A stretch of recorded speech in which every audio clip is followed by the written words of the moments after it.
Thank you, Chairwoman Bice and Ranking Member Kilmer, for holding this important hearing, and thank you to all of our witnesses for appearing today. Ensuring the continuity of Congress in a time of crisis is a sobering but critical task for us. In contrast to the Senate, as we've discussed today, the Constitution requires the House vacancies to be filled through special elections, thereby ensuring that the people decide who their elected representatives are. As chair of the Subcommittee on Elections, I am interested in ensuring that states are equipped and prepared to smoothly and expeditiously fill House vacancies through special elections in the event of the unthinkable. Ms. Gambler, I would like to return to your testimony. Thank you for the preliminary insights that you have shared with us from the GAO's ongoing review of state capabilities for holding special elections for House vacancies. I'd like to go back to the input that you got from the survey from state elections officials. 9 states have passed laws concerning special elections that mirror the federal 49-day requirement, but it sounds like some of the states have been more successful there than others. Would you elaborate a little bit more on the types of procedures that the 9 states who do mirror federal law have adopted? What aspects of those laws have they been able to successfully implement?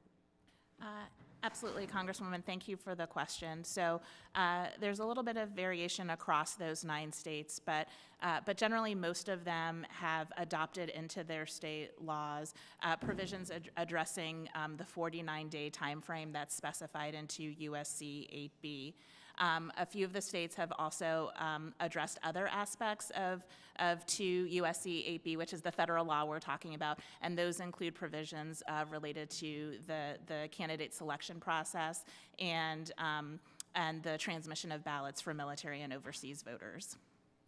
So if you would, share with us the candidate selection process and how they've modified qualifying. You touched in your statement earlier on using political parties to help identify who the candidates are going to be. Elaborate for us on how that candidate qualifying process has been adjusted in these 9 states so that they can meet the 49-day timeline.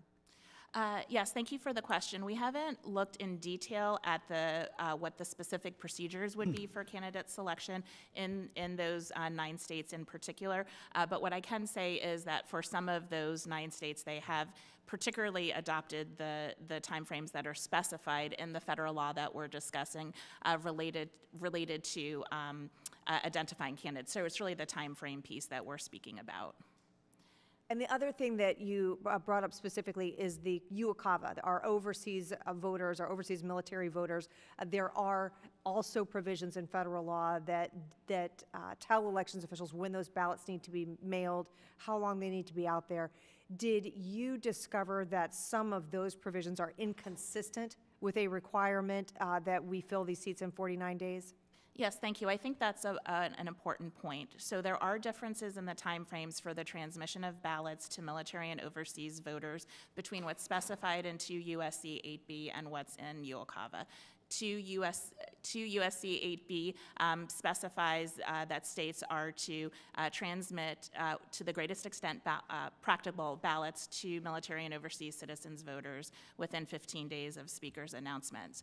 In comparison, in UOCAVA, the requirement is to transmit those absentee ballots within 45 days of Election Day. So there is a difference there between those 2 federal requirements, and we did hear from the state election officials that responded to our survey that could be a point of challenge for them in holding a special election. You also mentioned some of the procurement and logistics issues that were raised in these surveys related to ballot preparation, ballot printing. Can you share with us a little bit more about the other logistical challenges that were identified for you?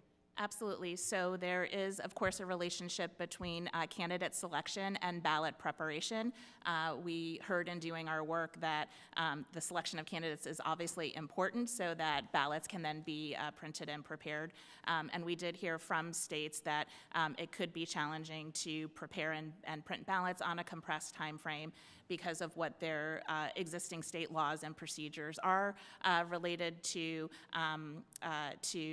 ballot ballot preparation, but then also issues related to things like the availability of ballot paper stock, which is used for ballots. So that was an area of concern identified as well.